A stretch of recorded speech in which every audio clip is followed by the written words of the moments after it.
Took a little break from Dead Island retired and helping as well. I've started this game before, but the game I got stuck in that part. Got stuck on me. I couldn't move, so I'm gonna restart this over again. Then next to the subscribe and sign up for that notification bell so you won't miss another live stream. Hello everyone, I'm Dan Pinchbeck, I'm the creative director of the Chinese Room, and this is the Dear Esther developers commentary. Hi, I'm Robert Briscoe, I'm the artist on Dear Esther. And I'm Jessica Curry, and I was the composer on the game. So what you're looking at today is a remake of a mod. Dear Esther started off in 2007 as a Half-Life 2 mod that did really, really well in the modding community, which was fantastic, and as a result of that attracted the attention of Rob, who worked as the primary developer on a Source remake of the game that was released in 2012. And this year is another remake where it's been updated for a cross-platform release, and we wanted to add in this developer's commentary just to give you a bit more of an insight into some of the ideas behind the game as it came together.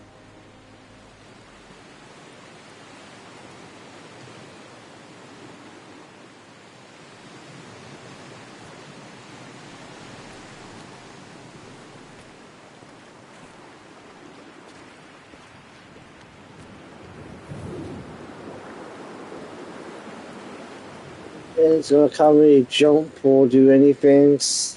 All I can do is zoom and zoom out. And that's the S totals.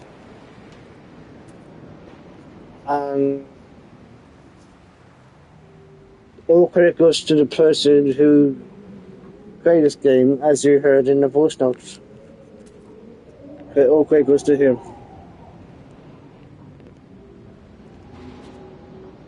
So you'll see around you in a lot of the environments, there's a lot of detail ingrained into everything.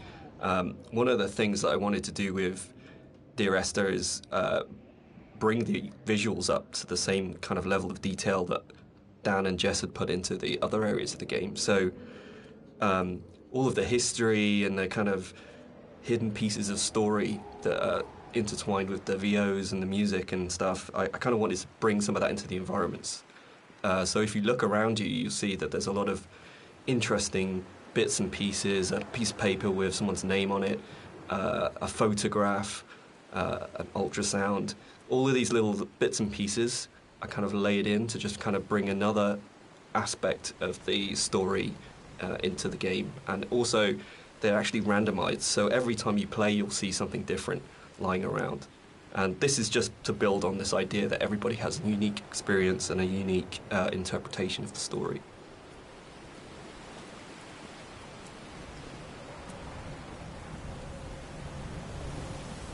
Part of the point about the whole game, I think, was this idea that rather than having a linear, straight-through version of the story, that we could have multiple story units for each place you were, and I was really interested in this idea of how you can open up that space that people can interpret. So I loved the idea that you could have two people that had played this game and then would have a conversation about it, and one of them would say, oh, what did you think about when this happened? And the other person would be like, well, that didn't happen for me. I had a completely different event happen or a completely different story happen. And it kind of feels very gamey in that way, that actually one of the things I love about writing for games is that you hand over so much control to the player that it becomes their story, and that's really, really important rather than trying to force them. So using randomised blocks of voiceover in the game and the kind of randomised prop details that Rob was talking about means that it gives it a really different feeling every time you go through. And that's kind of interesting for me, because I like the idea of going, well, not everyone has to have the same experience, and because it's interactive, you have the capacity to have very different experiences occupying the same space. So yeah, but balancing all that then becomes an absolute nightmare. I think it's nice though, because everybody gets a personal experience. Like, I love reading the forums and seeing how people come and they sort of tell their story and what they interpreted of it, and then you see other people discussing what they thought of it. And to me, it's kind of nice because everybody takes something unique away from it.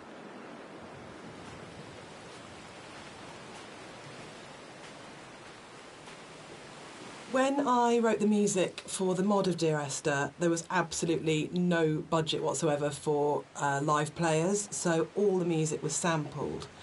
But one of the good things about that is it actually forced me to be quite creative about how I wrote the music. So with my background in sound art, I wanted to use samples in a different way that wasn't just using it to sound like a violin. I wanted to time stretch and manipulate samples to make something different and strange and quite unique. But then when we got the Indie Fund money, I had the amazing opportunity to re-record the music with live players. And that was so exciting for me, actually, because that's where it comes to life.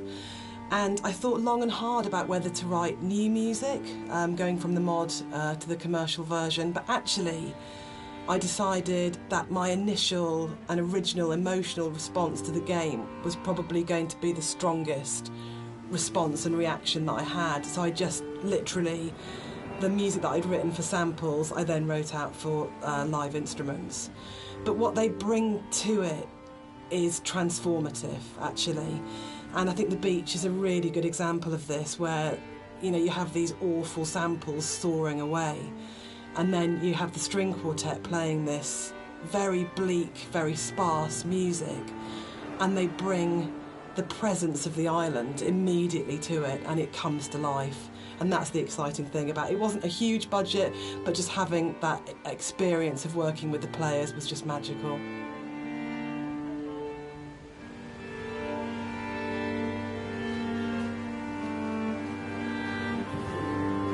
Everything about Esther for me is a dream.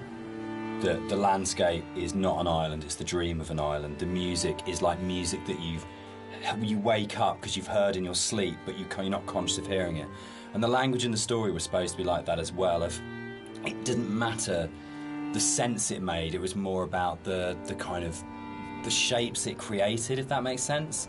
So that the words would kind of were like being in water, like listening to something underwater. It'd be this very dreamlike, symbolic, poetic thing. And it always had frustrated me in games with game writing. This has really changed quite a lot. There was never any space for poetic language. It was very exposition-y, very descriptive, very direct.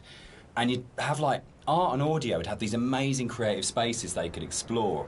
But when it came down to actually writing, you just had to basically go into the room, describe the character, tell the player what to do. And it just seemed like the most boring thing you could do with words in a game. And why couldn't a writer have the same artistic freedom as a visual artist or an audio designer or a musician, in terms of being able to say, isn't this just about creating this kind of emotional tone, this emotional space? And it's really, I still love that about the game, and it's one of the things I love so much about Nigel's voiceover, is it has this really odd, disconnected, kind of dreamlike quality to it, where you might finish the game and not actually understand anything that happened, but you'd been carried along in the flow of it. And without any kind of sarcasm at all, I get into trouble saying things like this. The same design principle applies as this to Halo. It's 30 seconds of fun, or 30 seconds of depressing engagement, I guess, in our case. But it is about that loop of being in the moment in the game constantly, and that's actually the critical thing that matters.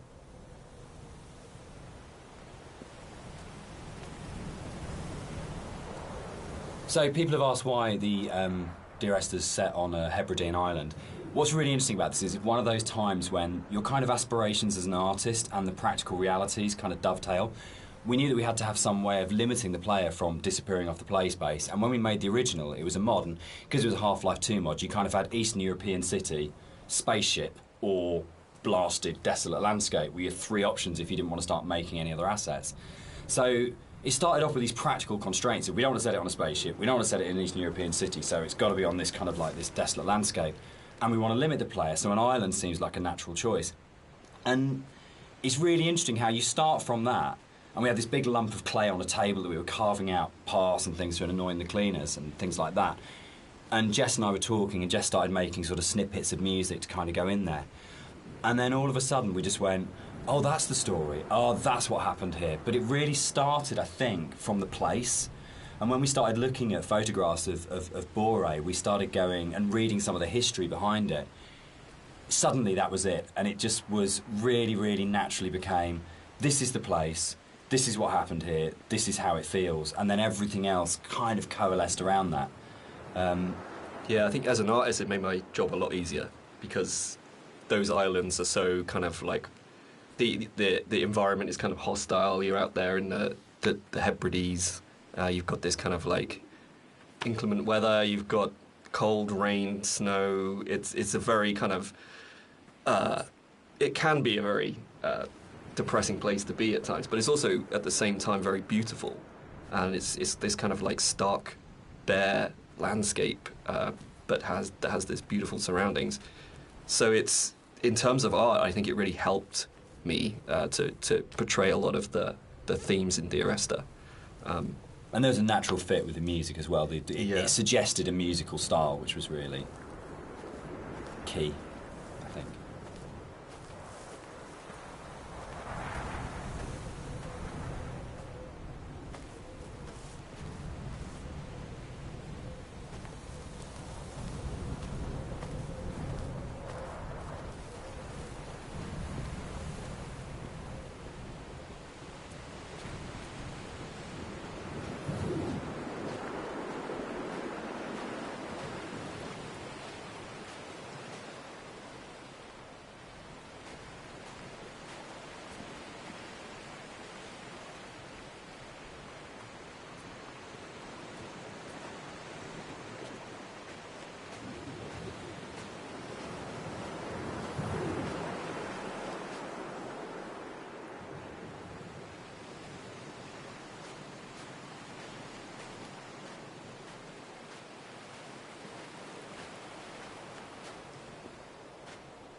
So people have asked why the Dear Esther's set on a Hebridean island. What's really interesting about this is one of those times when your kind of aspirations as an artist and the practical realities kind of dovetail. We knew that we had to have some way of limiting the player from disappearing off the play space, and when we made the original, it was a mod, and because it was a Half-Life 2 mod, you kind of had Eastern European city, spaceship, or blasted, desolate landscape, were your three options if you didn't want to start making any other assets. So it started off with these practical constraints. If we don't want to set it on a spaceship, we don't want to... One of the things you're always trying to do as a composer is create memorable themes. And a slight confession is that probably the most memorable theme, which is Remember in Dear Esther, wasn't actually created for the game. Rob's looking shocked.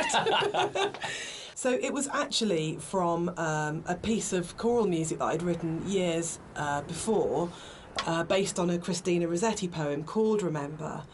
And one of the things I was talking about earlier was how I didn't have any budget. So I had this piece of choral music, and I thought, hang on, this is absolutely perfect for Esther, but I don't want to use all of it. So the only bit that you actually get in the game is the first line of the choral piece of music.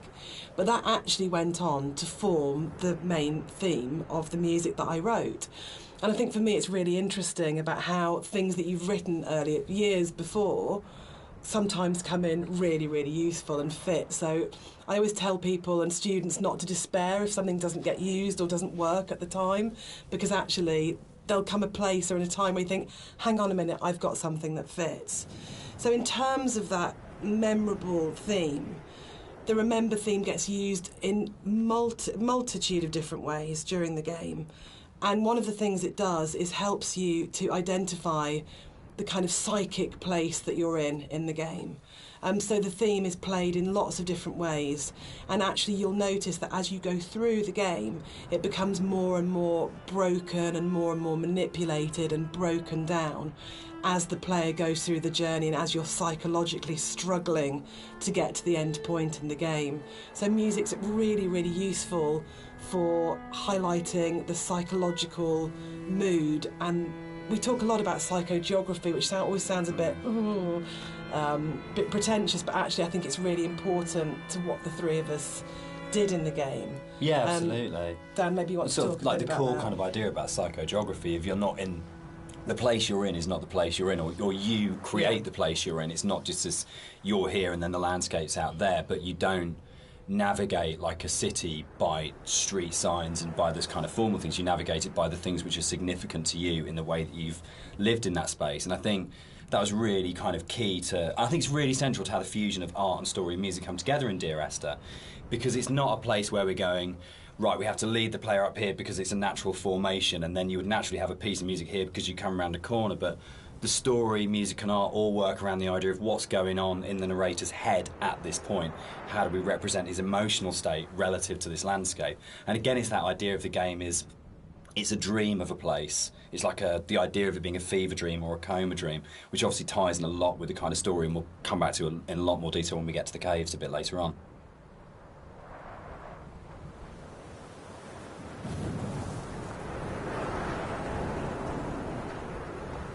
White lines.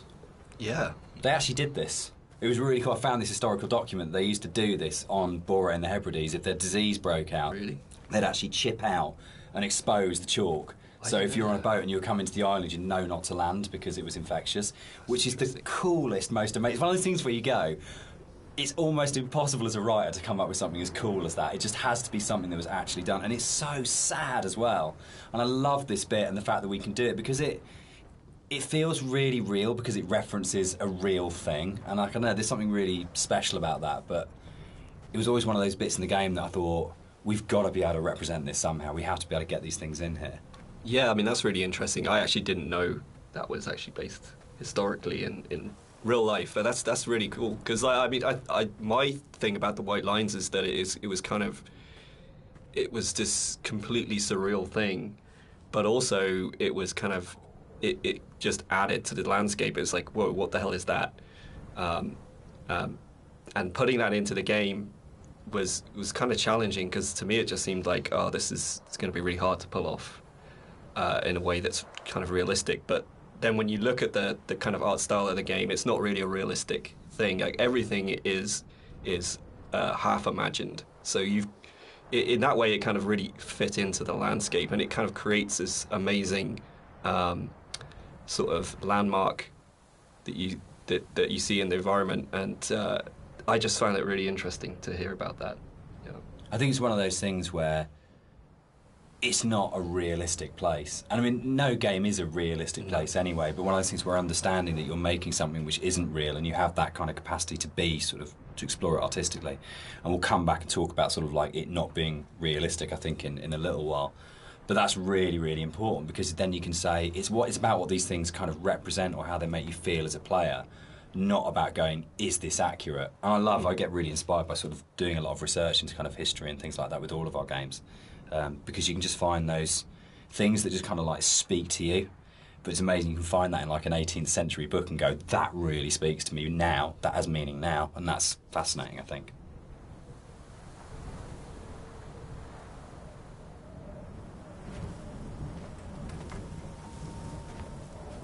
Something that I wanted to bring through in the art of the game was the same kind of fidelity that you find in both Jessica's music and Dan's writing. In the same kind of way that you have all of these little details, these very close attentions to detail that kind of really bring richness to the story. And something that was missing in the original mod version was just this lack of a visual layer of story. And something that I did throughout the art of the game is to add in all these little details here and there, little bits of story, little links to certain things that you may or may not hear or see, just a layer of richness in the world and give you some kind of reward for exploring. So keep your eye out as you look around.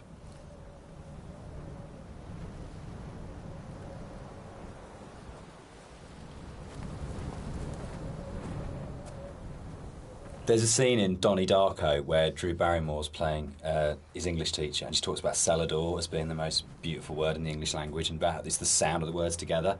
And Dear Esther actually comes from the introduction to From a Faith No More song, the Crab song on the first album, Introduce Yourself. And there's a point where I think it's Chuck at that point as the vocalist before Mike Patton just says Dear Esther, and it really lodged with me because the sound Dear Esther just has a really amazing sound to it. And I think when we started making it and the idea of it being this series of letters to someone came through, it just came straight back out of going, that's just a really beautiful sounding combination of words. And I think that really sums up the whole approach to the writing in Dear Esther of what's the most beautiful combination of words and images we can put together, and to do it that way rather than writing a traditional plot as such. So yeah, Dear Esther, Faith No More and Doom, that's where it comes from.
I want to go back because I couldn't remember it. Yeah.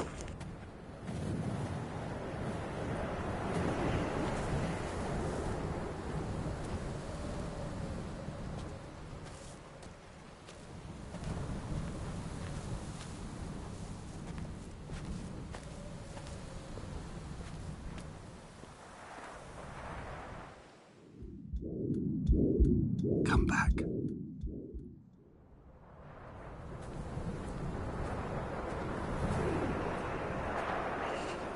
That's what happens when you die or drown.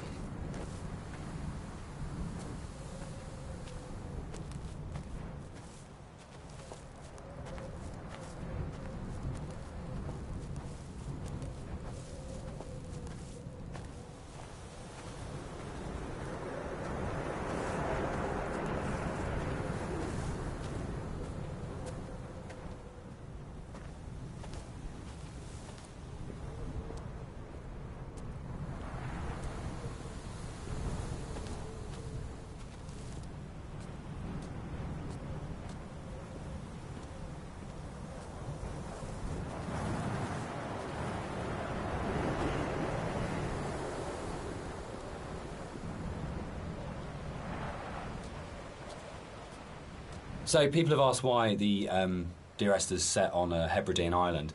What's really interesting about this is it's one of those times when your kind of aspirations as an artist and the practical realities kind of dovetail. We knew that we had to have some way of limiting the player from disappearing off the play space, and when we made the original, it was a mod, and because it was a Half-Life 2 mod, you kind of had Eastern European city, spaceship, or blasted, desolate landscape. We had three options if you didn't want to start making any other assets. So it started off with these practical constraints. We don't want to set it on a spaceship, we don't want to set it in an Eastern European city, so it's got to be on this kind of like this desolate landscape.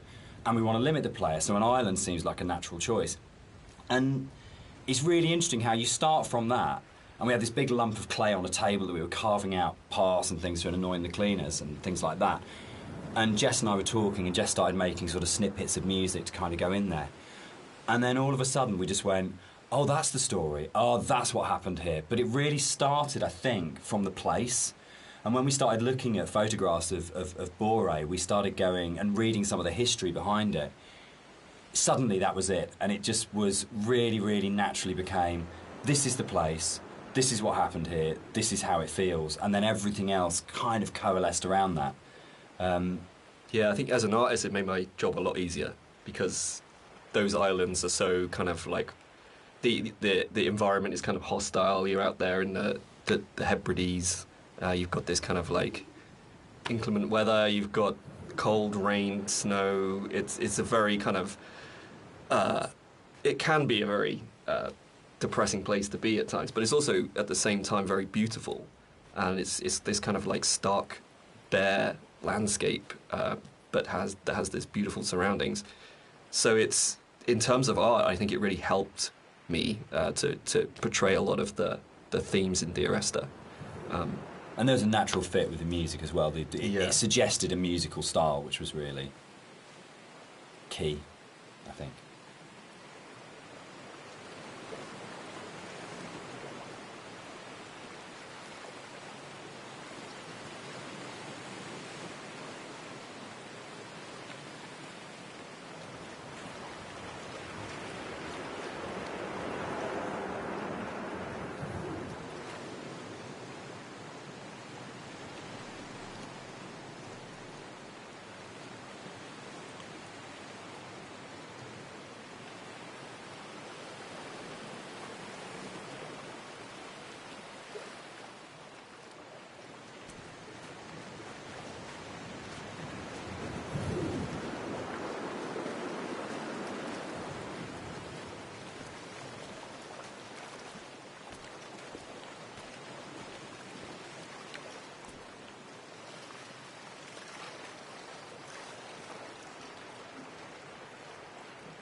So something I wanted to do as an artist was create some kind of reward for the player when they explore the island.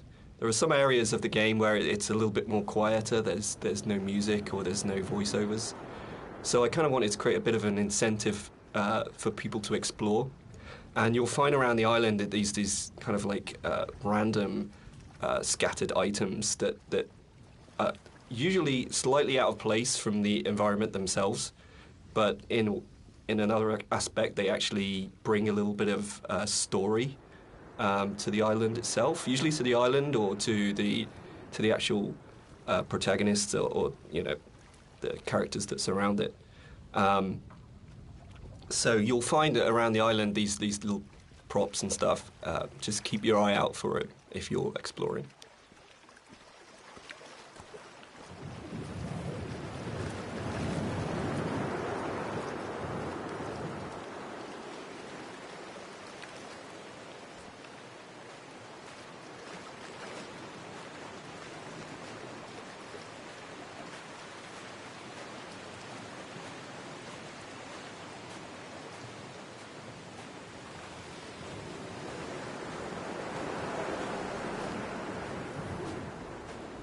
This symbol on the beach, which is the golden ratio, it's one of the only things that's really left explicitly from the mod. In the original mod, there was an awful lot of more kind of symbols and kind of a much more kind of mystical, sort of magical element to the island. There was a lot of very weird stuff in there. And a lot of them came out of the commercial version because they felt like they were a little bit explicit. And instead, there's a lot more hidden kind of codes and symbols in there. There's still some stuff which you can only actually see or experience if you are not playing the game, if you're looking at it from editor. We had in the original mods things like trees planted to mirror the shape of the M5, or there's a whole bunch of things that are there to represent star clusters and all kinds of things like that. And we'll probably talk a bit more about kind of like hidden details and the secrets in the game as we go through. But that was really interesting for us in terms of the design of it, of going, you've got your kind of your conscious, explicit play experience, but games are always constantly manipulating your mood and your feelings and the decisions you're making. And so really trying to create a space that had all of these kind of subliminals in it was a really interesting thing that we wanted to do, both with the original, and then I think it got lifted up into a much more sophisticated version when we went to the commercial, because Rob was able to bring that sort of level of artistry to the visuals that really got that kind of sense of hidden meaning in there. And that was really important given how kind of complex and symbol heavy and poetic the story is, where a lot of it doesn't actually make any sense, but it's about kind of leaving you with these, I guess, like the half-life of ideas and thoughts that you can't quite shake that stay with you. So we really were trying to get that blend of how music, story and visuals could all create that really sort of uncanny structure that you wouldn't necessarily be able to define properly, but you knew it kind of had a meaning that was staying with you.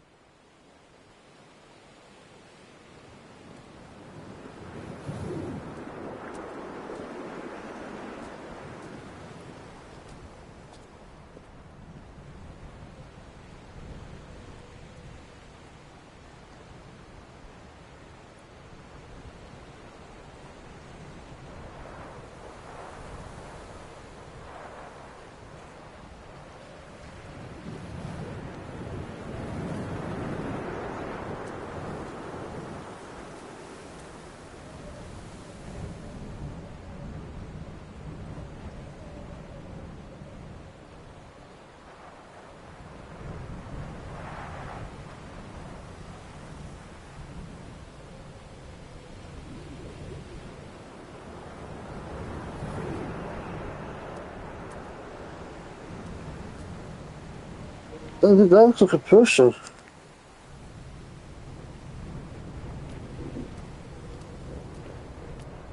So people have asked why the Dear Esther's set on a Hebridean island.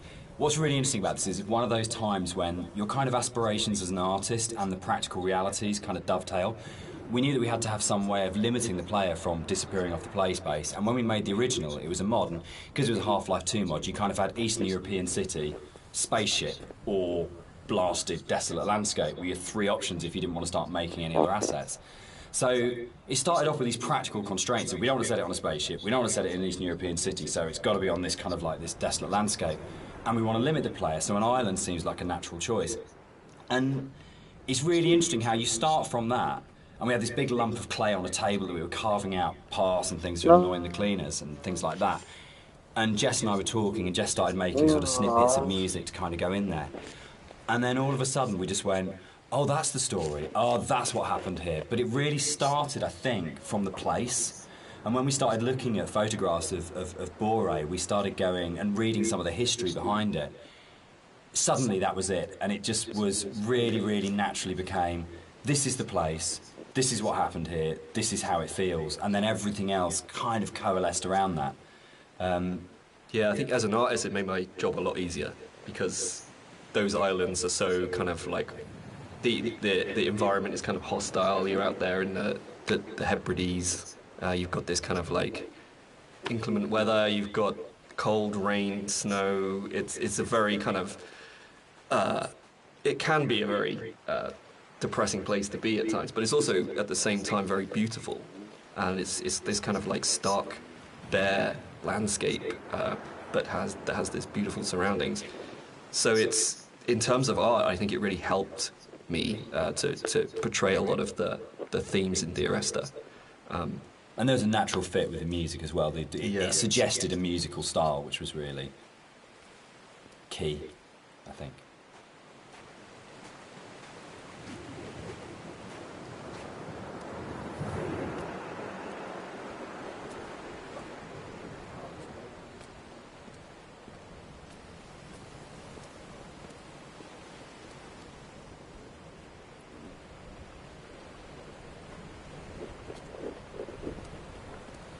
First,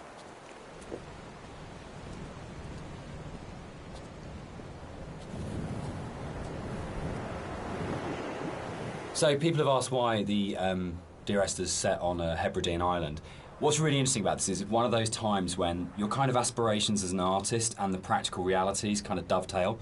We knew that we had to have some way of limiting the player from disappearing off the play space, and when we made the original, it was a mod, and because it was a Half-Life 2 mod, you kind of had Eastern European city, spaceship, or blasted, desolate landscape, where you had three options if you didn't want to start making any other assets. So it started off with these practical constraints. We don't want to set it on a spaceship, we don't want to set it in an Eastern European city, so it's got to be on this kind of like this desolate landscape. And we want to limit the player, so an island seems like a natural choice. And it's really interesting how you start from that, And we had this big lump of clay on a table that we were carving out paths and things to annoying the cleaners and things like that. And Jess and I were talking, and Jess started making sort of snippets of music to kind of go in there. And then all of a sudden we just went, oh, that's the story. Oh, that's what happened here. But it really started, I think, from the place. And when we started looking at photographs of Boré, we started going and reading some of the history behind it. Suddenly that was it. And it just was really, really naturally became, this is the place, this is what happened here, this is how it feels. And then everything else kind of coalesced around that. Yeah, I think as an artist it made my job a lot easier because... One of the things you're always trying to do as a composer is create memorable themes. And a slight confession is that probably the most memorable theme, which is Remember in Dear Esther, wasn't actually created for the game. Rob's looking shocked. So it was actually from a piece of choral music that I'd written years before, based on a Christina Rossetti poem called Remember. And one of the things I was talking about earlier was how I didn't have any budget. So I had this piece of choral music, and I thought, hang on, this is absolutely perfect for Esther. But I don't want to use all of it. So the only bit that you actually get in the game is the first line of the choral piece of music. But that actually went on to form the main theme of the music that I wrote. And I think for me it's really interesting about how things that you've written earlier, years before, sometimes come in really, really useful and fit. So I always tell people and students not to despair if something doesn't get used or doesn't work at the time, because actually there'll come a place or in a time where you think, hang on a minute, I've got something that fits. So in terms of that memorable theme, the Remember theme gets used in multitude of different ways during the game. And one of the things it does is helps you to identify the kind of psychic place that you're in the game. So the theme is played in lots of different ways, and actually you'll notice that as you go through the game, it becomes more and more broken and more manipulated and broken down as the player goes through the journey and as you're psychologically struggling to get to the end point in the game. So music's really, really useful for highlighting the psychological mood. And we talk a lot about psychogeography, which always sounds a bit pretentious, but actually I think it's really important to what the three of us did in the game. Yeah, absolutely. Dan, maybe you want to sort talk of like a bit the about core that. kind of idea about psychogeography. If you're not in the place you're in, is not the place you're in, or you create the place you're in. It's not just as you're here and then the landscape's out there, but you don't navigate like a city by street signs and by those kind of formal things. You navigate it by the things which are significant to you in the way that you've lived in that space. And I think that was really kind of key to, I think it's really central to how the fusion of art and story and music come together in Dear Esther, because it's not a place where we're going, right, we have to lead the player up here because it's a natural formation, and then you would naturally have a piece of music here because you come around a corner. But the story, music and art all work around the idea of what's going on in the narrator's head at this point. How do we represent his emotional state relative to this landscape? And again, it's that idea of the game is, it's a dream of a place. It's like the idea of it being a fever dream or a coma dream, which obviously ties in a lot with the kind of story, and we'll come back to in a lot more detail when we get to the caves a bit later on.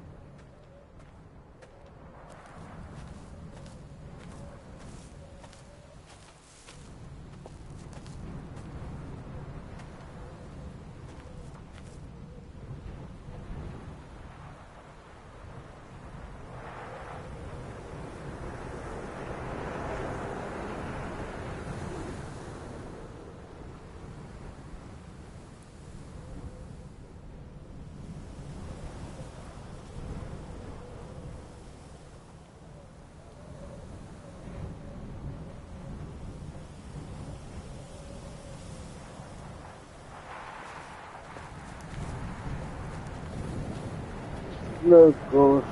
Oh, God, darling.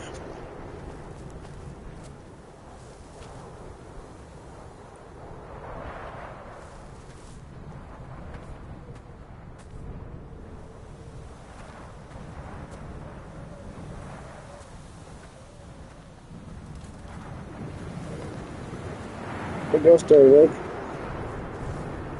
Turn this off. Want to finish. stuff. Happy for the villa because I tried to do this before again, but I got stuck inside a cave and I couldn't move. You can't jump in this game, you can't do anything besides just walk and zoom. That's literally all you can do.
I think the central question to the entire experience, for most people that have played it or are talking about it, is this idea of, is the island real?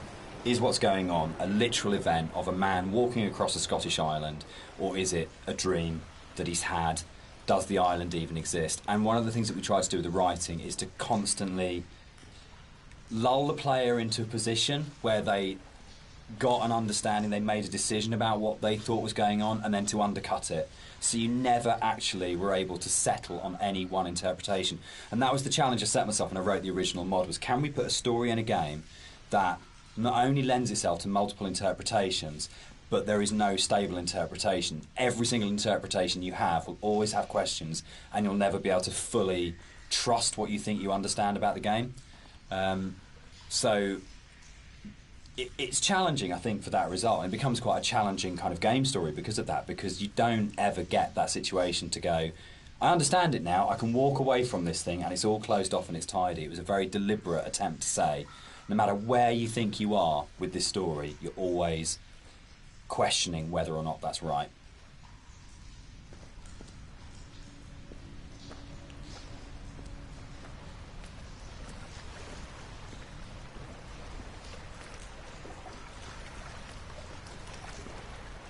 Oh my god, I actually did it without getting stuck. Let's go. I can continue with the game. Up to this point, I got stuck.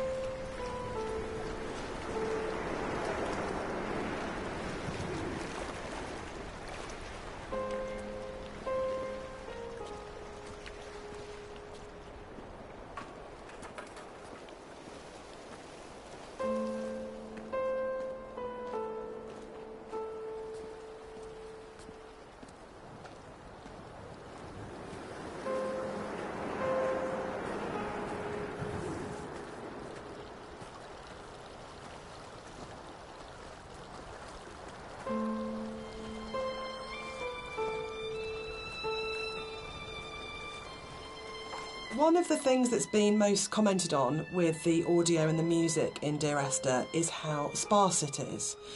And that was a really deliberate tactic. I wanted to leave room for the player to think and to dream and to wonder and to put their own interpretation into what was happening. And I think the problem with so much modern media is how bombarded we are constantly. It's the kind of MTV, flash in your face, constant music. And Dan and I watch a lot of drama together, and there really is constant Endless, music. which is constantly telling you what you should feel, like really clearly, and it's like being kind of beaten up by the music sometimes. And when you read a lot of reviews of Dear Esther, a lot of people say they had this time to think and to interpret, and that was one of their favourite things, that they placed themselves so directly into the game, and it's their experience. And I think that's actually the greatest success of the game on all points, from the story to Rob's art to the music, is we all left space for the player to dream.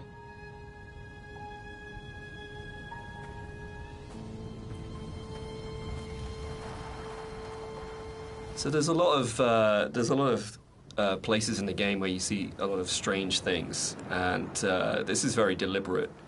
One of the things we wanted to do is just kind of like not spoon feed the player every little piece of story. We kind of just, some things are literally just in there to just kind of let you think and let you decide on whatever you want to bring to the story yourself. So it's kind of like I approached it like an impressionist painting, where you've got like this kind of very vague outline of things, but if you stare at it enough, you can kind of like fill in the spaces, and kind of the image comes together on its own. So a lot of these kind of strange pieces of geography and stuff, that's really kind of deliberate in some ways, just to kind of keep the player's mind open and kind of bring their own interpretations of the story through that.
If you want to know how the story, what the story really, you got this. I finished the first one.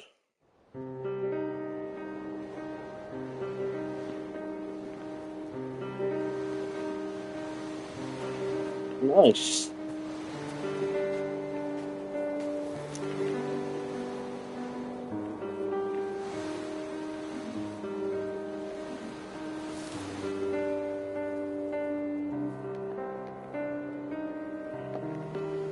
So we've finished the chapter of the lighthouse, and we went to the next chapter, which is the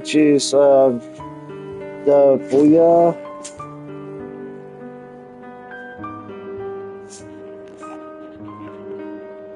Next after that is the chapter, the caves, then the beacon.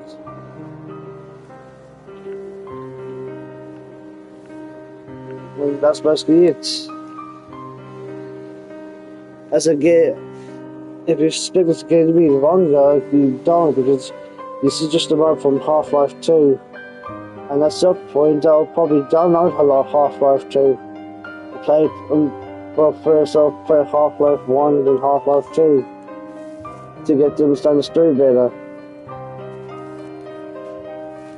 When I was originally thinking about how to write the music for the game, I suddenly realised that you don't see anybody in the game, and the most important character as such is the island itself.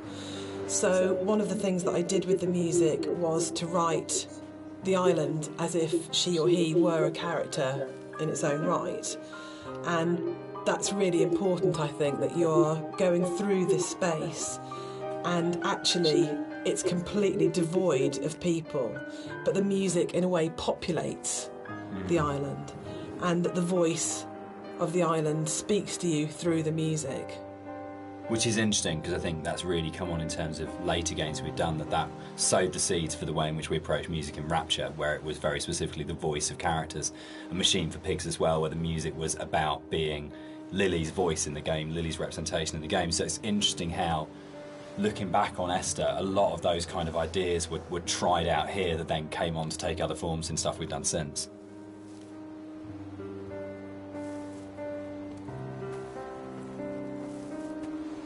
All right, let's talk about walking. Let's do it. We're gonna address the elephant in the room, the very, very slow-moving elephant in the room. So this might be a longer conversation because it kind of fits with that. So Esther was the first of the what are now called walking simulators, and it was really interesting that for us it didn't feel that weird to have a game that was slower than normal, where actually there was lots of time to just walk around and think and look at things. And it was amazing at the time how this was seen as completely revolutionary, and it's really interesting, and it's amazing to see how many other games have kind of like taken it on board. For me, it came from, I didn't see it as being odd to have a game where very little happened, where you thought about what you were doing. For me, it was kind of interesting that you could play some of the best moments in Doom are the bits where nothing's happening and you're just doing it, or System Shock, or those games that I absolutely love. Those quiet moments were the really powerful ones. But Esther is definitely slower than a lot of games, and I think that's actually why it's lasted. I think if we did have moments where we went, should it be faster, should we put a sprint button in, but I'm so pleased that we kind of held our nerve and went, no, just as like in real life, I don't run everywhere because that would be weird. It's okay to have a game where you don't run everywhere, and actually it is a bit weird to run everywhere, but if you're going to do that, then you've got to support it in other ways. And I think the music was a really powerful way of supporting that change of pace. What's really funny for me though, Dan, is that shamefully I'd never played a game before I worked on Dear Esther, so I didn't realise that all games weren't like this, which is now looking back really naive. But I didn't realise that games didn't have, always have, this slow pace, and I thought there were lots of meditative games out there, and that actually wasn't really the case at the time, and that's exploded since. But in terms of the music, supporting that pace that you'd set emotionally felt really important. So if you listen to the music, actually the BPM is at a very slow walking speed. And it just almost, there's a lot of things now that say it's called entrainment, that it slows your heartbeat, or it can speed up your heartbeat when you listen to music. And actually I think what the Esther music does really successfully is it makes you almost accept, and more than accept, that speed. You actually start to feel that's the pace of your journey, and that I really like that about the music, actually. It makes you just comfortable with that pace too. I think it just eases you into it. You feel relaxed.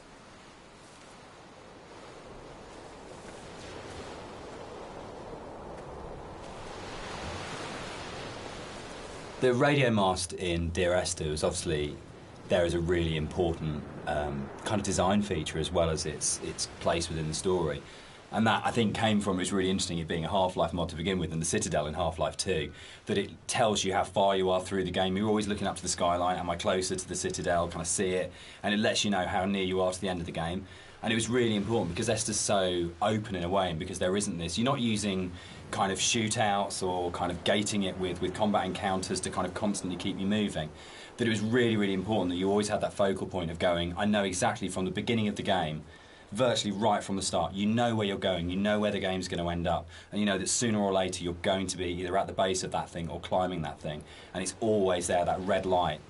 And I think particularly with the colour palette of the game, the fact that you've got this very, very, very clear red light that's unlike any of the other colours in the game immediately tells you as a player, this is what the shape of this thing is going to be, this is where I'm going, this gives me a purpose, even if the sort of moment by moment is a bit more abstract. Yeah, and navigationally as well, it helps you. It draws you in the right direction as you play the game. You can never get lost if you just follow that one landmark. Yeah, I think it's a really interesting place of where that sort of traditional game design is still, there's loads of it in Esther, it's just not necessarily done in quite the same way.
we cast and did all the voice direction for Esther ourselves for the mod, and it was basically Jess and I on a casting website, just listening to people's show reels and finding what's the voice of this thing. And there was never any question about Nigel. I think we heard his show reel for the first time round. It's probably been listened to sort of 30 or 40 actors, and we started listening to his show reel and just both looked at each other and went, "That's it, that's him." And it was amazing when Nigel came in. We had, I think, a day and a half to do the whole thing. And he just did that amazing thing that really, really great actors did. If he just walked in, got in front of the microphone, and more or less did the entire thing in one take. And we did hardly any retakes on anything. It just felt like his instinct for the character in the game was so strong that he just, without virtually any direction, just came in and just got it. And one of the hardest things with the voiceover that we did was when we went from the mod, which had 3 potential narrative units per queue, to 4 potential narrative units per queue, was not only finding new bits of writing that kind of complemented and played off what was there in the original mod, but for Nigel to come back in, nearly 5 years later, and to just re-find that voice in exactly the same way and deliver it in a way that fitted in and complemented it was a real testament to his ability as an actor, I think. That apart from we had spent quite a lot of time trying to make the sound actually sound the same in terms of mic placement and things like that, but in terms of the actual delivery of those new monologues, you wouldn't know that was both written and acted sort of 4.5 years after the original thing was done. So the one person who's not in the room sort of today but deserves a huge amount of credit for how the game kind of eventually was delivered, but also I think in terms of how the game has lasted, a huge amount of respect needs to go to Nigel Carrington for his work on it.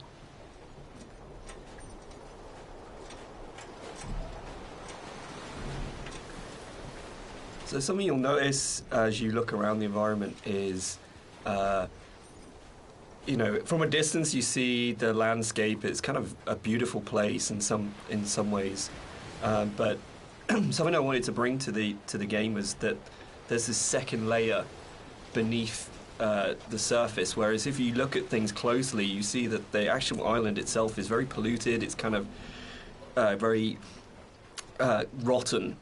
Everywhere you look, every rock, every grass surface, it has this layer of filth on it, and it's kind of been put in there just to kind of emphasize further that this island is a really unpleasant place to live. It's like if you scratch the surface, you see like just how corrupt this island is.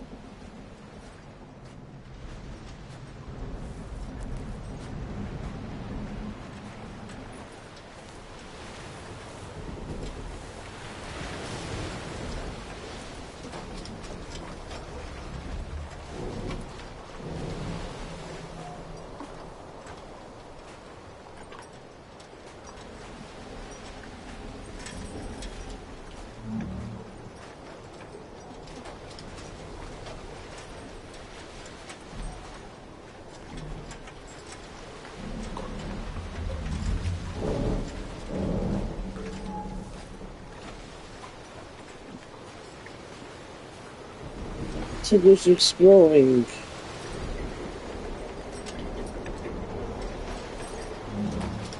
Because I don't know where else would I go.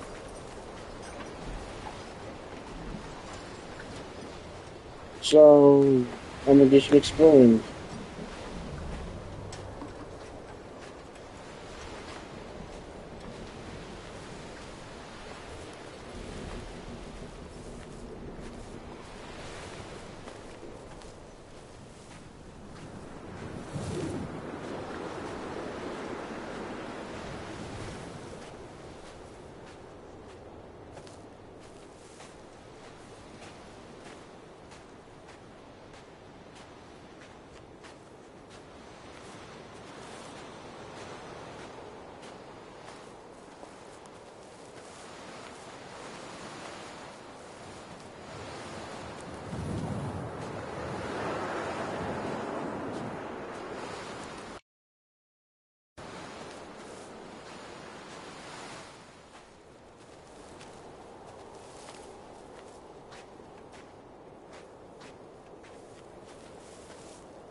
Really, that's what's going upwards.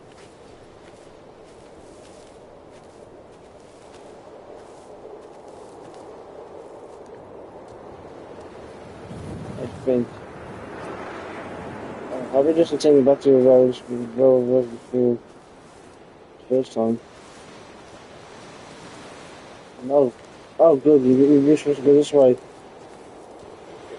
I'm fucking fine. I've gotten lost.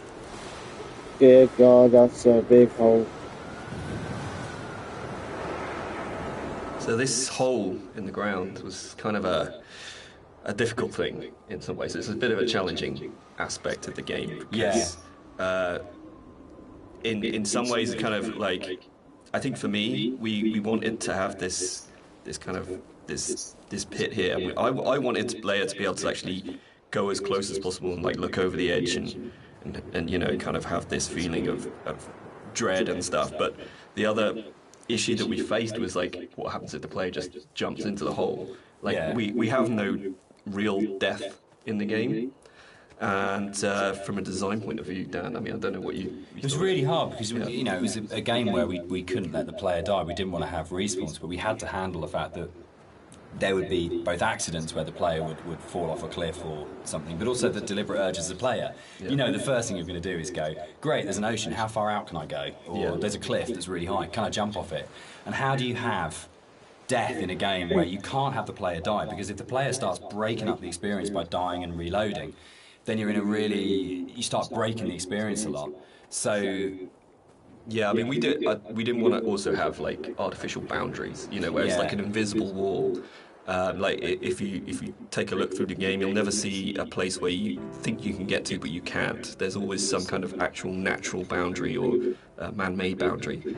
So yeah, that was the other thing. We didn't really want to create this invisible wall around this thing. So it kind of, the whole drove the way in which that sort of the very weird audio visual, probably one of the most dreamlike bits in the game, where if you do die and you get the kind of the heartbeat and the strange flashes of visuals. And I think in a lot of ways, if we hadn't had the hole there and we hadn't had a place where we go, right, players will jump in this hole, we have to start from that basis, they will throw themselves down this hole, it kind of gave us the impetus to really focus on it. And I think the stuff like the drowning deaths and the cliff deaths are strong because the hole was there, and I'm not sure if the hole hadn't been there, whether or not we'd have arrived at that way of handling it, which I'm really proud of. I think it's a really incredibly creative, interesting way of handling a player going out of bounds and of actually being able to reset the game when the player's basically done something you ideally wouldn't want them to do. yeah, and I kind of think it fits well with the theme of the game as well, because you don't really know what's just happened. Yeah, it's not absolutely. like you hear a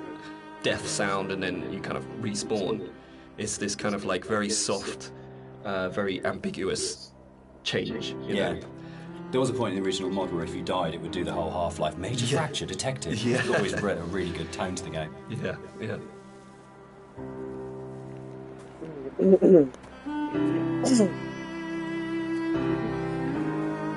One of the really important jobs of a composer, I think, is to provide the player or the listener with different emotional tones and states. And up until this point in the game, the music has been very sparse, very intimate, and very isolating in a way. But the island is also a beautiful and magnificent place, and what I wanted to do at this point for the first time in the game is to create something that was really epic. So we go from that shift in scale where it's very intimate and small to suddenly realising that this is an extraordinary and magical place to be, as well as a difficult and quite sad and melancholic place to be. So the string players were instructed at this point to play with much more vibrato. Up until this point they've played in a very sort of Scottish style actually, no vibrato, very plain playing.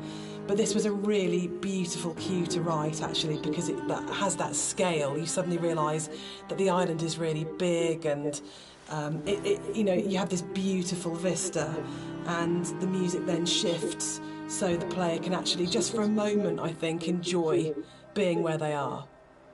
Yeah, I think that's it. Can I come in?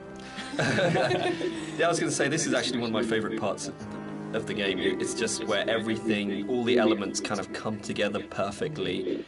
You've got the music, which just is just epic, as Then just said. darker. You've got the landscape, which is kind of like this big open space. You've got all the little bits and pieces that I put into the detail of the environment, like the movement. There's leaves blowing around. There's the clouds in the sky.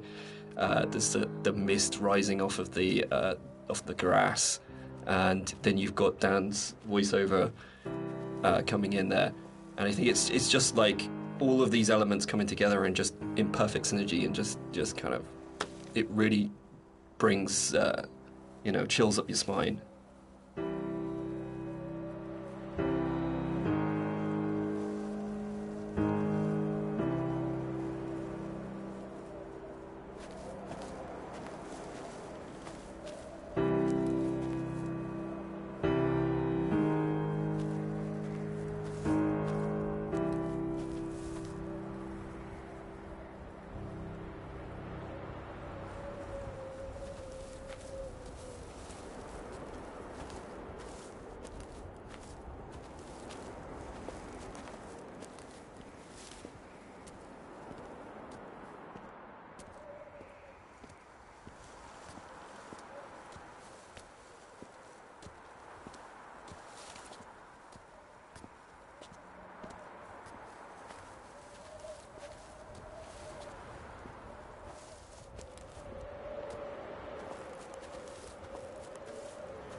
Inside the bothy, there is a randomised chance that you can find an ultrasound picture on the table, and I think it's the one instance of randomisation in the game that is like the pinnacle of it, because the idea that Esther was pregnant when she died changes everything emotionally about how you understand the story. And not to say that you don't care as much if you don't find it, but it just adds this other layer of just the ground falls away from him the first time I saw it, and the meaning of the crash in Esther's death just means so much more when you go, it's not just about her, there was an unborn child here. And I think that's where the randomisation just hits its absolute peak, because it's one tiny detail that may or may not be there, but if it's there, it's going to fundamentally change the way you feel about the entire thing. And that's the strength that the randomisation elements in Esther kind of provide, that you go, so it's free. Your likely kind of feeling about the story and your understanding about the story can be changed so absolutely by the occurrence or not of one tiny little prop detail. And that's something which, those moments I think are what make it really, really special. So it's for me, it's almost like the most important prop in the game, because when it happens, it's so profound. Yeah, and it's again, it's just something that makes each playthrough more personal, I think. This is what I love reading about, people finding these things and going, holy shit, I've just found this one thing that's going to change it. That's changed my interpretation completely. Yeah, absolutely. So as you leave the bothy and the seagull takes off, that's the one jump scare in the game, which is kind of interesting, because when we made it, we kind of had to, we kind of called it a ghost story, but there was no intention really. We kind of wanted this dreamy, hallucinatory type thing. But when it came out, people started coming back and saying, this game's absolutely terrifying. I was really, really frightened. And that was really amazing. And I think it's because nothing happened. So we're so trained in games to go, there's stimulus all the time, that if nothing happens, you're waiting for something to happen. And kind of, I tend to go back to again and again the whole sequence in Dead Space 2 when you go back to the Ishimura, and it's like the best bit of Dead Space 2, because for what feels like hours, but it's probably only about 15 minutes, nothing happens and no necromorph comes at you, and it's absolutely terrifying, because it's just this space and you're just left in it. So I think the kind of the bird here is really interesting, because it can actually really, really make you jump. But I don't know if that was part of why people were saying that the game was really scary, but it was a real surprise when people started coming back and saying, this is a frightening game. And I don't know how much of that is to do with the ideas in the game are frightening when you think about them, and how much of it is to do with just the emptiness and the lack of kind of things in the game make it a really quite stressful or quite frightening place. But it was a real surprise, I think, that sort of reaction from a lot of players when we shipped it.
So one of the things that influenced the visuals quite a lot was the tech limitations at the time, and also the kind of themes of the game. Like, tech-wise, we were never ever gonna kind of achieve photorealism, and I think that was a good thing. I mean, really, it made us sort of stretch out into other areas, and for me as an artist, it kind of made me think a little bit more creatively. I did a few tests at the beginning, and when I realized this wasn't possible, I kind of went back and I kind of did some research on different styles, and one of the ones that really struck me was this kind of impressionistic painterly style, where it's kind of like there's just enough shape and color there for you to form an image, but a lot of it is just your imagination. It's kind of like the believability of the environment is in your mind. So this is something that I really wanted to bring over into the game, and you'll see a lot of landscapes that kind of look very surreal, very kind of unreal, and that's mainly due to this impressionistic style.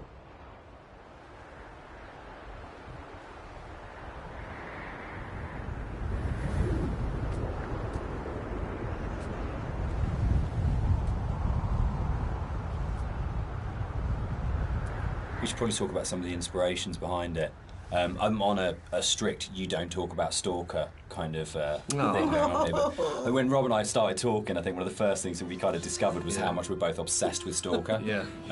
And I think that was one of the major things behind it in terms of when people talk about game inspirations. I mean, for me, there's a lot of FPS stuff in there, Doom, System Shock, but I think Stalker probably more than anything else. And Roadside Picnic, the Strugatsky novel that Stalker's based on, of the idea of this incredible space that you didn't understand, that's simultaneously beautiful and threatening. And I think sort of Tarkovsky's kind of films kind of play into that as well, particularly his version of Stalker, that you want to have this place that you feel rather than think about. And for me, that was like really kind of core to all of the inspirations for the game, was this is a space that is about feeling, not thinking. Yeah, I think the movies in particular, I think I hadn't watched the movies.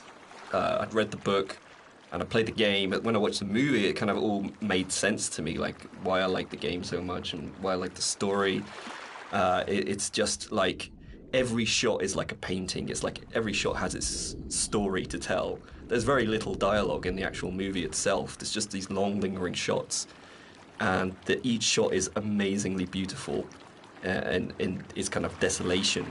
And for me, that was like a huge influence, you know, like trying to bring some of that through into the environments. So that is definitely something I'm going to struggle not to talk about. But the game as well. I'd say the actual Stalker game has a big place in my heart, like gaming-wise. It's one of the reasons I got into game art in the first place. Yeah. So that to me is a big part of it too.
One of the more interesting and challenging things to do in the visual side of things is to kind of create an emotional connection with the player.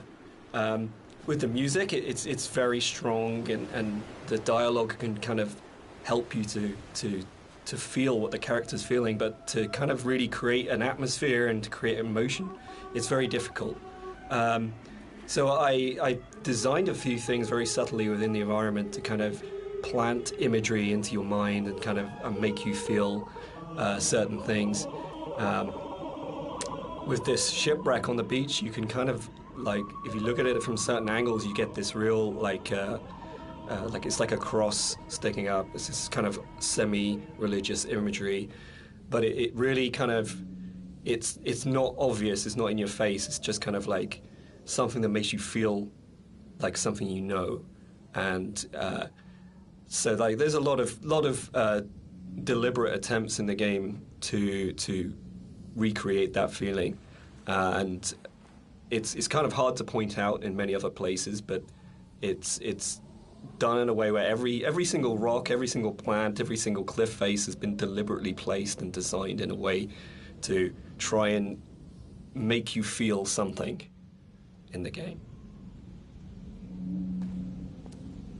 This is another of my favourite bits in the game, where you come along the edge of the sort of gully and you find hundreds of books, and it's one of the first times where most explicitly there's the suggestion that nothing you're seeing is real, because there's just no way that this can exist, and it's a really amazing, uncanny moment. But it works, I think, for me, because you just go, I don't understand it, but it's lodged somewhere in my head, and I can't get rid of it, and I can't unsee this. And I think for me, like in terms of my influences from books, I mean, there's the obvious sort of stuff like with Burroughs, Cut Up and things like that going on. But it comes to the kind of books that I really love, that, like Roadside Picnic, or the other one by the Strugatskys as well, I absolutely love, is The Ugly Swans, that's just full of these images that you go, I don't understand, I literally have no idea what's going on here, but I can't shake it, it's just got its hooks in me. And I think more recently you've got books like Jeff Vandermeer's Annihilation does this so well, where nothing is understandable, but you feel the logic, but you can't understand the logic, but you feel like the logic's there. And that, I think, is a really powerful thing that games are so good at doing, of creating these things. And I think where a lot of game writing for me becomes kind of the wheels fall off it, is that they have these amazing ideas, and then suddenly there's this huge rush of going, right, we've developed this mythos and we've shown you all the tips of the iceberg, which are really interesting, but now we're just going to show you the whole iceberg. And actually that's never that satisfactory as a player, because it robs the mystery. And I think the best game writing is those kind of moments where you go, I feel like there's something just outside the edge of my vision, or just on the edge of my hearing, but it's the confidence to go, that's it, that's all you get, and the rest of it is up to your imagination. And I think it does loop back to games like Stalker. I think Skyrim at its best does it so well, where you just have these moments where you think, I want to know, but it's going to be down to my imagination to draw those things. And the player's imagination is the most powerful thing you've got in your design kit. There is nothing you can put on screen, there is nothing you can do with audio, there's nothing you can do with dialogue that will ever be as powerful as the player's own imagination. So if you oversell the idea and oversell the image, what you're actually doing is you're kind of not only robbing the player of the opportunity to invest in the game, but you're also fundamentally opting for a weaker tool than what the player can bring to the experience themselves.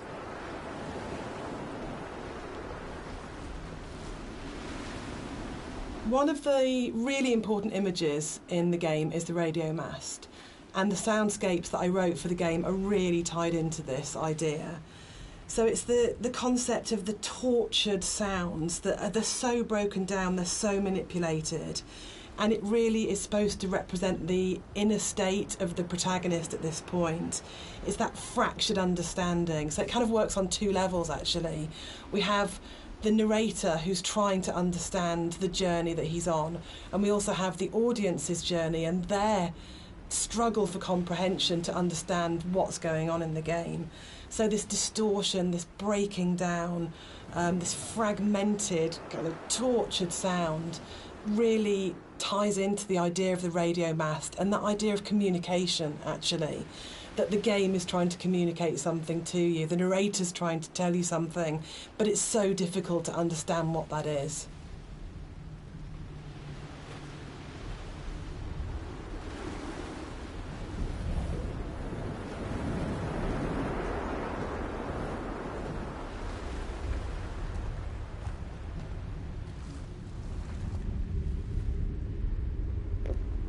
apparently not. This is not the end. But it was because we used to keep on. That's enough.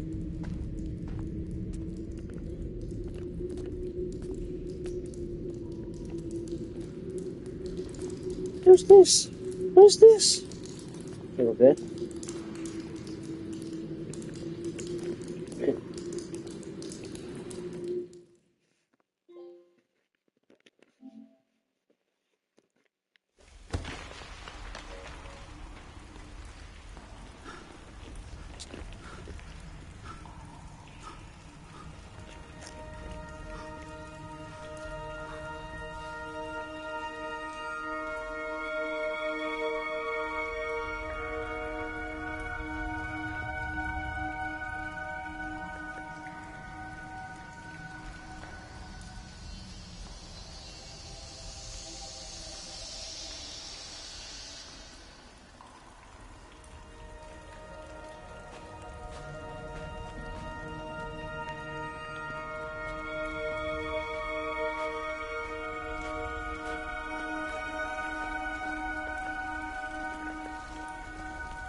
The caves in the game are really interesting because it's a very tonal shift within the whole visual look of the game. It's kind of like this more organic, more surreal, dreamlike landscape compared to what you're used to before this point.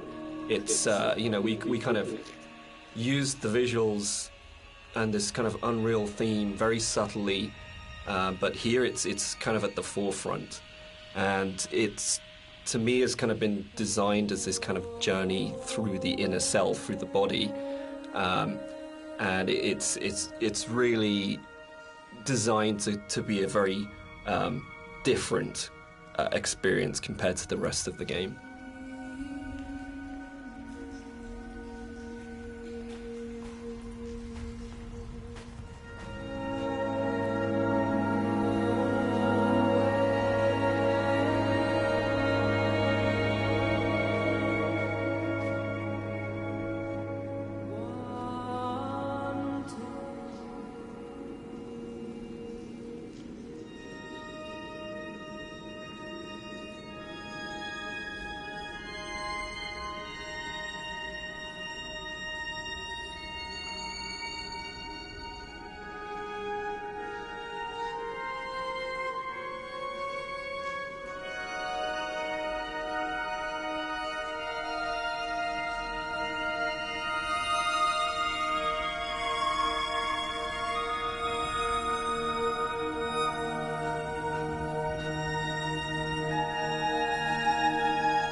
This, for me, is probably the most pivotal music cue in the game, and it's the one that most people write to me about to say that they are absolutely obsessed with and they love. It's the only music cue that has singing. It has a female voice, and I think that's a really important shift for me, that you've gone from this beautiful string music, but it's quite abstract, into what is effectively a song, and with lyrics, so you're actually explicitly saying something as a composer at this point. The other thing that I think it's important to say for me is it's the biggest shift from the music that I wrote for the mod. It's the same music, but the act of having it sung by an amazing singer. I sang it on the original and it's really bad, and Clara Sanabras re-recorded it, and it's what good actors do, it's what Nigel Carrington did, it's what good musicians do, and they take something that you've created and they just shove it up into the next level and make something that's good into something really extraordinary. And also for me, I think it's a point where the environment art and the music just meld so beautifully and so seamlessly into one. I mean, on a personal level, I've played the game hundreds of times now, and I still enter the caves and I look at Rob's work and I'm just absolutely overawed, just gobsmacked by its beauty. And I just think it's a really magical moment in gaming for me, actually. I know that probably sounds really dramatic, but I just think it absolutely hits something where everything just works together. And the music is so dreamlike. You know, Rob has talked about the journey through the body, and I think that's absolutely, for me, the music becomes so organic and fluid and actually very feminine and female at that point. You're hearing the voice of his love.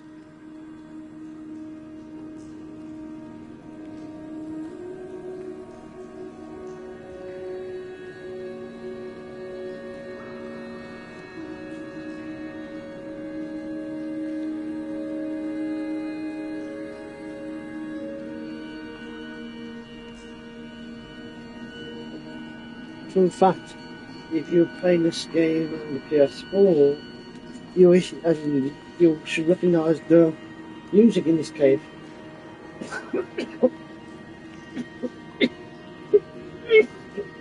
Something where no crowd.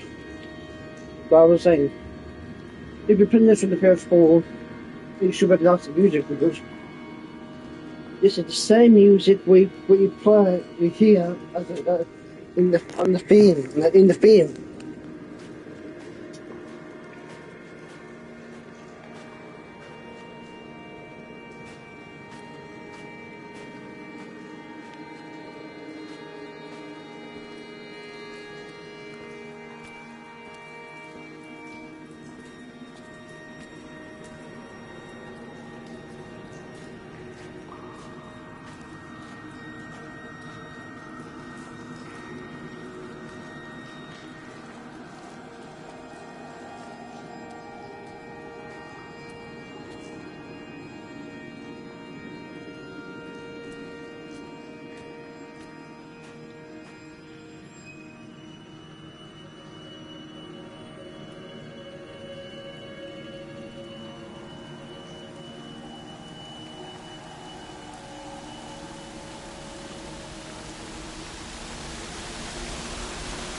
I just want to say that I think you can divide caves in games into pre and post Dear Esther. I think that it's just a way of breaking away from reality into saying what you can do with these spaces that actually makes them this incredibly, much more vividly colourful and much more kind of interpretative and look from it. And it's really interesting that I look at caves now in games and I find myself going, that's a very Rob Briscoe cave. And I think that's an amazing thing to have achieved. So I think it's one of those, it's great paying other people's work compliments. I enjoy that because you never feel like you're being big-headed about yourself, but I think it is, I think particularly it does come again down to that blend between the audio and visuals that just, it's a real high watermark. I kind of, it's one of the areas in all the games we've made that I'm most proud of.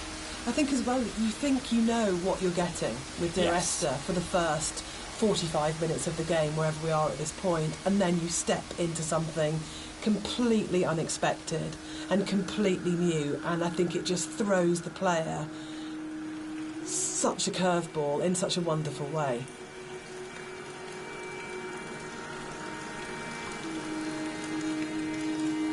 I think when you're designing a game, it's very easy to get very locked into what the system can do.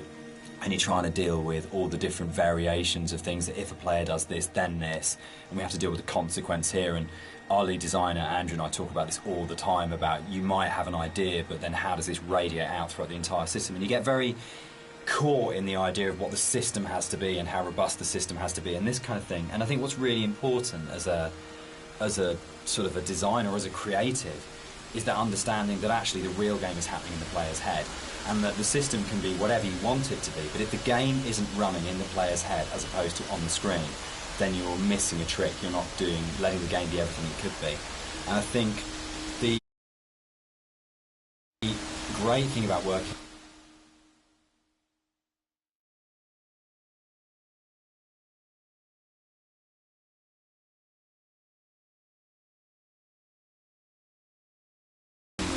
game as simple as Esther in a way is that those sort of consequences of player interaction, there's not a huge number of them in the way that there might be with a very mechanically complex game. So you can really heavily focus on what is the game experience that's being played out within the player's sort of mind and heart at the moment.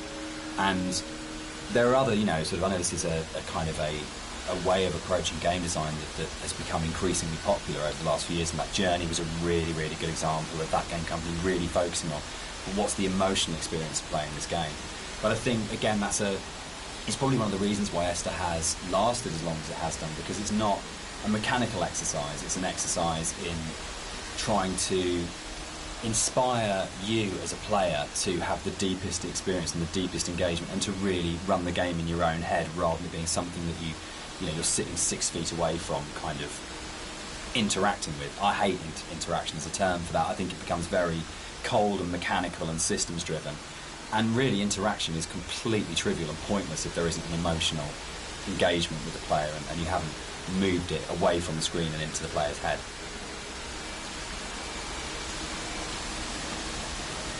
What's really important to me is that Dear Esther started out as a Half-Life 2 mod, and if the Half-Life 2 modding community hadn't championed it and celebrated it and downloaded it a lot and talked about it and loved it, then it would never have been a game. So it's never really bothered me, the kind of is it a game conversation, because as far as I can see it, Dear Esther and like everything that's come after it that's been inspired by it, this was championed by Half-Life 2 modders, and they made it what it is. And so if you've made something that the real kind of hardcore of the hardcore, in terms of these are first-person shooter modders, have gone, this is really good and really special and we're behind this, then you've already got the support of a really amazing gaming community, and the fact that they championed it, we owe them a huge amount in terms of where we are. And I'm really proud to come out of that scene. I'm really proud to be a company and to be sitting here talking about a game that started life as a mod. Yeah, I think they're the ones that have really kind of like pushed us forward and given us the passion to be able to take it to a commercial level and give us the confidence to make us believe that there's an audience for this kind of thing.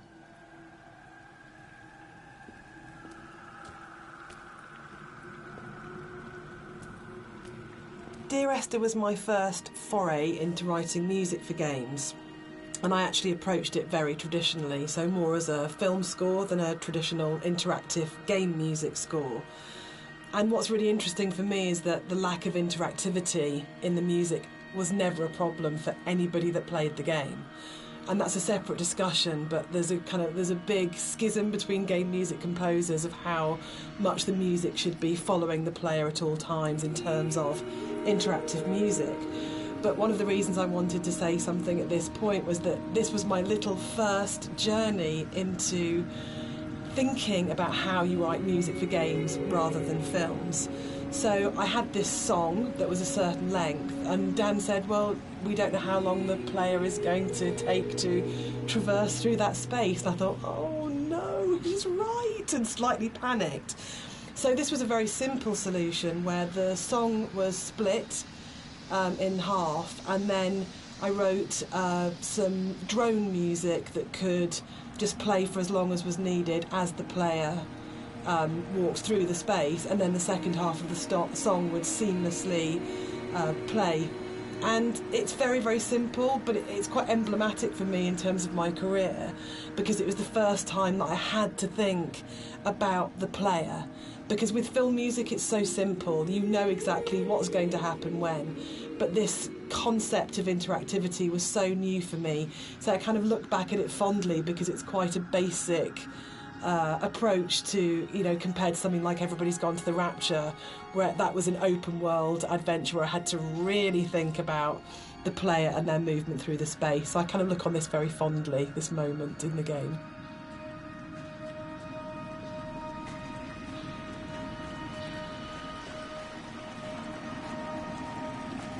I don't know when the paper origami boats first came into things with Esther, really, but it felt like a really amazing metaphor of taking these letters and folding them into boats and then letting them leave the island, because you at this point in the game is kind of the realisation is there that this isn't going to end well, and that the narrator is never leaving the island, and the idea that this kind of, again, the idea of communication, or the attempt or failing communication, or trying to speak through the coma, or whatever it is, however you want to interpret it. But the idea of putting the boat in the underground river really felt like it kind of reinforced that sort of dreamlike kind of quality of the caves, of actually there's something really sad about this one boat, because when you see it go past, you know that even the boats aren't going to leave the island. Like, this is something which doesn't have a tidy, neat kind of like resolution. And there's, even if you don't sort of think about it to that sort of level of depth, there's just something. It's one of those things that I really love about games that you can do, where it's just a moment that has a really distinct emotional tone to it, that you go, there's a pause when you see that boat goes past, that I just think is, yeah, it's something special you can do with kind of media like games.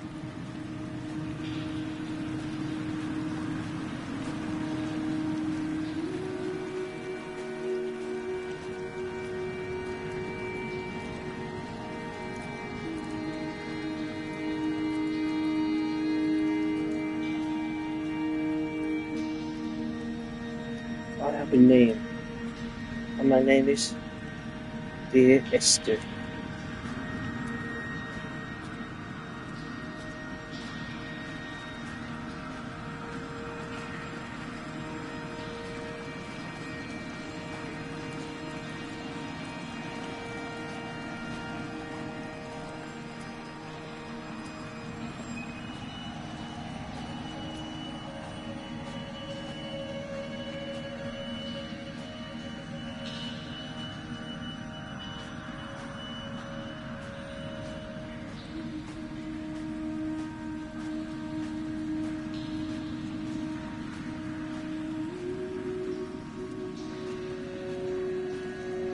In a lot of ways, the caves were the hardest area of the game to actually write, because we knew we didn't want to have much voiceover in there. I think because of the strength of the music, and this goes right back to the original mod, we wanted that to be the voice and for it to be a chance for Esther to speak rather than the narrator.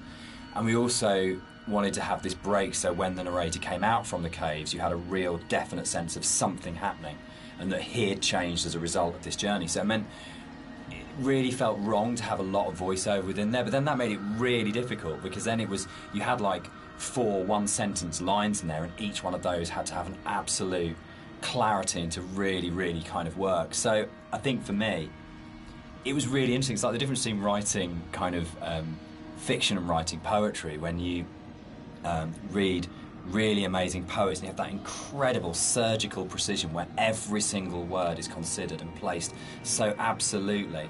And rather than being able to kind of, because the narrator rambles quite naturally, it was able to, you could kind of get into the flow of the narrator's ramble in other places in the level. And this was a real challenge, because suddenly I was having to write like a poet, of going, every single one of these words, every single cadence, every single sound has to be absolutely perfect, or it'll just feel like the narrator's voice is intruding on the rest of the experience. So it was, yeah, I think definitely the most challenging area of the game as a writer.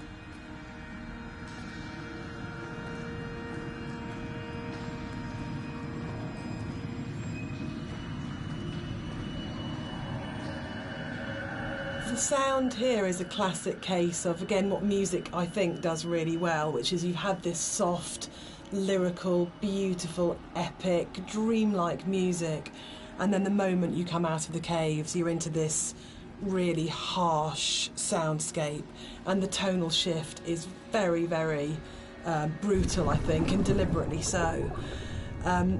You have very little music when you come out of the caves. You hear the wind, and it's a classic case of foreshadowing. So we know from this point that things are probably going to get bleaker, more difficult. And yeah, it's something that music does really well, I think, which is that emotional signalling and signposting.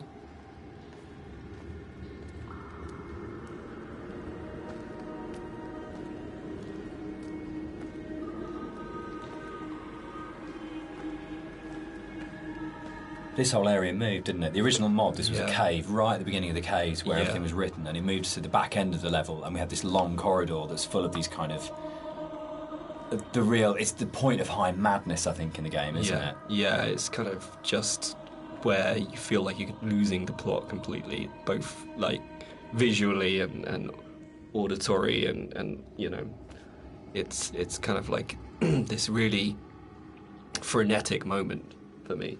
I think it's where you feel most that you're underneath a mountain, and you feel Yeah. the weight of that mountain, and just I loved the idea when we were, putting through it of what would it actually take to do this, like to actually paint all these symbols and what is going on. And it really is quite an explicit kind of thing of madness of going, you would have to be insane or very, very disturbed to actually do this, and what is the process that this person's trying to work through, what they trying to achieve by this. And I think it really strengthened it, making it a crawl through a tunnel as opposed to just a static location.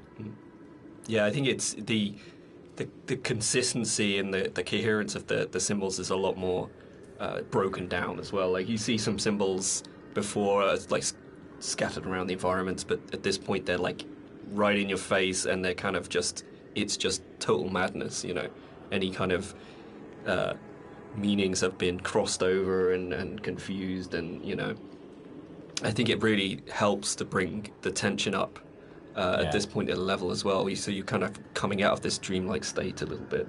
Yeah, you kind of know that you're getting towards the end of the serenity into something that's a bit more disturbed than that. Yeah.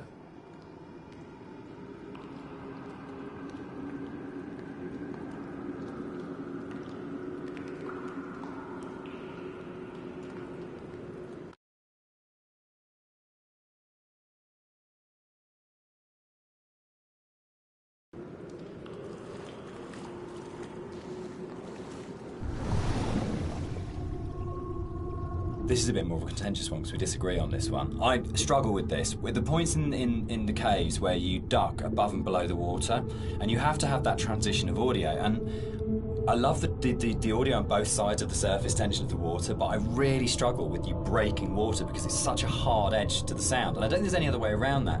And you need to have those moments where you do go underwater because it's so important. But it's one of the areas that's never sat very comfortably with me, because I feel like in a level which hasn't got a single edge in it, it's the one edge within it, and it breaks me. And that's why I think it's so successful, because you've been lured into this completely hallucinatory, dreamlike world, and then all of a sudden, as a player, you're literally gasping for breath. You're coming up for air. And I think when we're talking about that metaphor of the body, for me, it's so about birth, and it's about this coming through the water, and actually it's a moment of realisation for me, but you're having to go back under again, and you're diving down. So for me, without wanting to sound incredibly pretentious, it's about the fight between the conscious and the subconscious, and that struggle. Booyah! There's actually a really interesting thing about that underwater section there, though, is that, I don't know if you remember, but you had a certain piece of music that plays when you're underwater, and to me, I really like that. It's kind of like because at this point it's kind of like a very calm, relaxed type of a journey, and you go on the water and it starts to break apart a little bit, and it's almost like, that kind of psychosis is still there. It's not complete bliss at this point, and and it helps to build the atmosphere up to this final jump. So we're both saying that Dan's wrong? Yeah. Excellent. Yeah. That's good. That's the way it should be.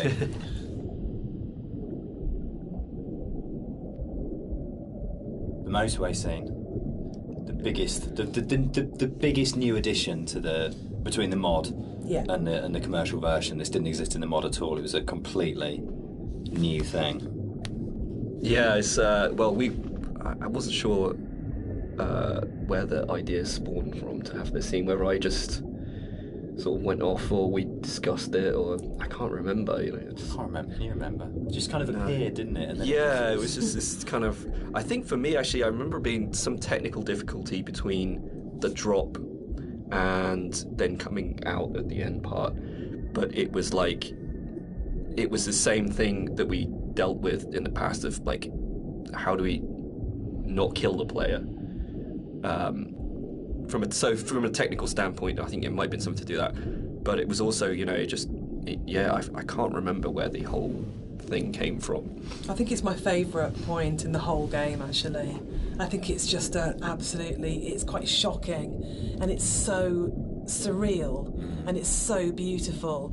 And from an audio point of view, you have that baby's heartbeat bringing us back to the idea of the ultrasound. Was Esther pregnant? And it, again, it's one of those moments that I think everything just kind of collates together, and it's so unexpected. Yeah, for me, it's like a moment of realization. Yes. It's like, it's coming to terms with something almost, Whether or not what actually is going on at the moment is real, this did happen. There's kind of an absolute. I remember playtesting it, and I didn't know that the car can get switched out with a hospital gurney, and I must have played it. I was like 3 or 4 times into playtesting it. And the first time it switched out and it was a gurney, and I really remember kind of sitting there and going, "Oh God, that's just," and really being just stopped in my tracks by it. And it's one of those weird things you get when you're making a game, that you'll never have those moments that a player does, where you know it all so well. It's really, really rare to be in a situation where you actually get a genuine, fresh player's eye view on what you're making. Yeah, I was always a bit worried that it was maybe a bit too literal. Like we gone a bit too literal with that. But I think looking back at it now, there's still a lot of strangeness going on there. Obviously, the whole scene is unusual, but there's still these like very subtle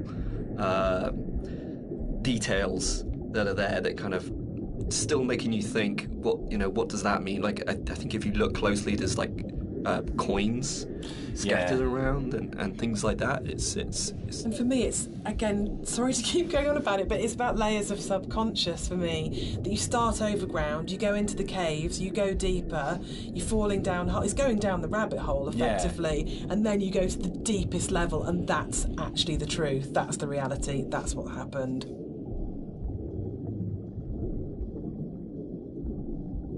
So the admission really is that I did play fast and loose with the geography of the M5. There isn't actually a welcome break services just outside the junction of Sanford, but we also know, pointed out to you. Players.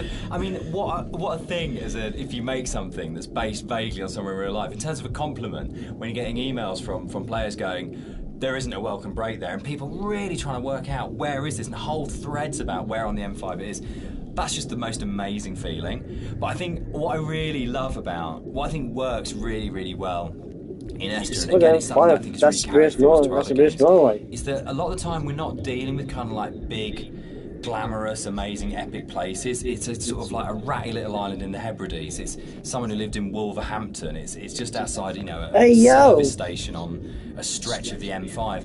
And I think that earths what's going it's on. All British. Gives it a realness as well, particularly when you sort of put it against the surrealness of the caves. Actually, you're kind of going, this is really surreal and this is really, really dreamlike. But actually, I'm talking about, a car accident just outside a little chef, and it kind of that playing off those two things against each other.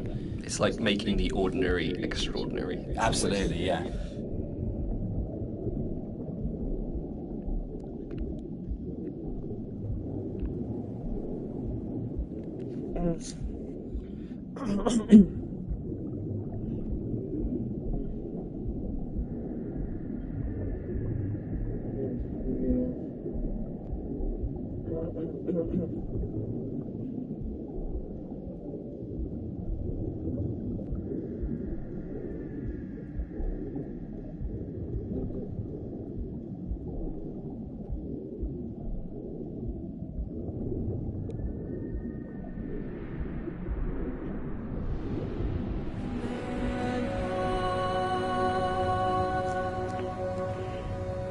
What the back of the cave?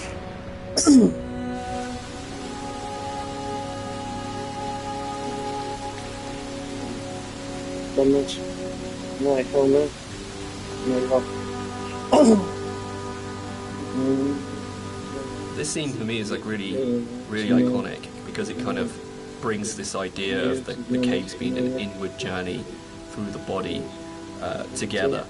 It's really kind of like a symbol of rebirth, and it actually brings together a lot of the visual goals that I wanted to achieve with a lot of the symbolism in the game.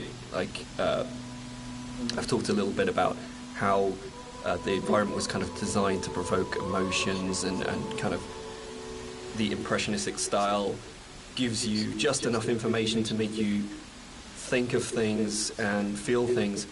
But this is probably like the antithesis of this. and the whole feeling of rebirth here is quite strong. I know Jess. Yeah, the music's really supporting that. Yeah. Because we've gone, she sings always, always throughout, you know, we've got always, always, and then she sings never, and a moment of absolute soaring. It's the climax of the music. As you come out of the water and the music kind of swells, and you just kind of, it is like a moment of change has happened in some way, and I it's think rebirth, isn't it? For me, it's his moment of clarity and acceptance and understanding of the reality of what's happened. And you're literally moving towards the light at the end of the tunnel. Yes. You're actually doing that as you go through. But the music, especially, I think before the music got layered in, that scene was nowhere near as kind of powerful for me. Like that kind of just totally made it. Dear Esther.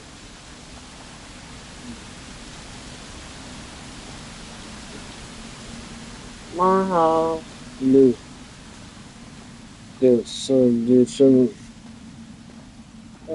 Dear Esther is British. Oh.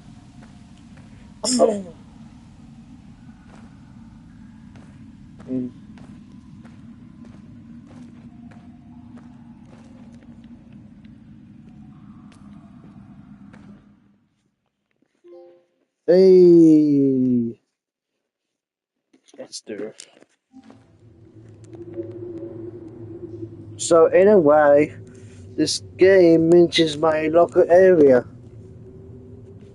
Well, local area of my continent or city.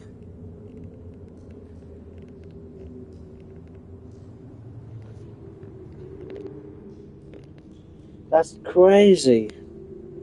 To think the Esther is actually is made by British people, and in fact, people that live not far from me, like 2 to 3 an hour or 2 hours away from me. This is an amazing discovery. And I'm in the stream here. Thank you for watching. Who, and yeah, whatever. Thanks for watching. See you and for the follow forward. Whenever. Bye. Make sure to subscribe and hit that bell so you don't miss any more live streams.